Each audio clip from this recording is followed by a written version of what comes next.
এটা শুধুমাত্র বাংলায় আছে, পুরো ভারতবর্ষে নেই। তাহলে কার যেটা উচিত যে কথা দিয়ে কথা রাখে তারই তো। কিন্তু আজকের নির্বাচন দেখে মনে হয় যে জেতার পর কে কতগুলো মন্দির করবে, কে কতগুলো মসজিদ করবে। ধর্ম হচ্ছে সবচেয়ে বিশেষ একটা অজুহাত বা একটা অস্ত্র। কেউ বলছে আমরা বাবরি মসজিদ করবো, আমাদেরকে ভোট দিন। কেউ বলছে আমরা রাম মন্দির করবো, আমাকে ভোট দিন।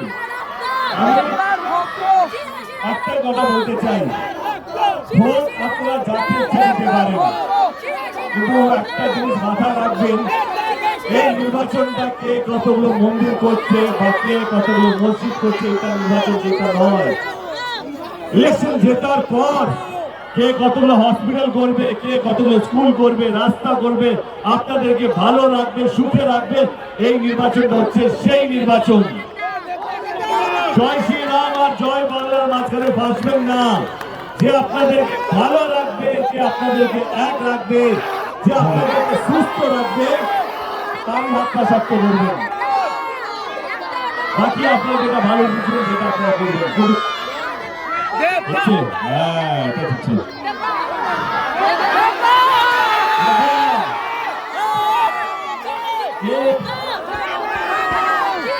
জয় শ্রীরাম আর জয় বাংলার মাঝখানে ভাসবেন না।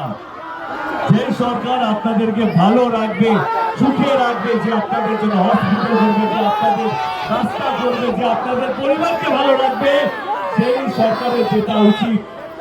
এবং গত 15 বছর ধরে তৃণমূল কংগ্রেসের সরকার গত 15 বছরের রাজ্যে আছে, এবং আমি একজন কর্মী হিসেবে বলছি যে আমাদের সরকার কোনোদিনও ধর্ম জিজ্ঞেস করে কাজ করে না। আমাদের কাজটাই হচ্ছে ধর্ম, এবং আমাদের কাজটা হচ্ছে মানুষকে এক রাখা, যে হিন্দু হোক, মুসলমান হোক, যেই ধর্মের হোক না কেন। মনে হয় আমাদের সরকার, আমাদের নেত্রী মমতা ব্যানার্জি আপনাদের হয়ে কাজ করতে পেরেছে, তাহলে 29 তারিখে নির্বাচনে আপনাদের ভোট, আপনাদের আশীর্বাদ এবং আপনাদের দোয়া আমার প্রার্থী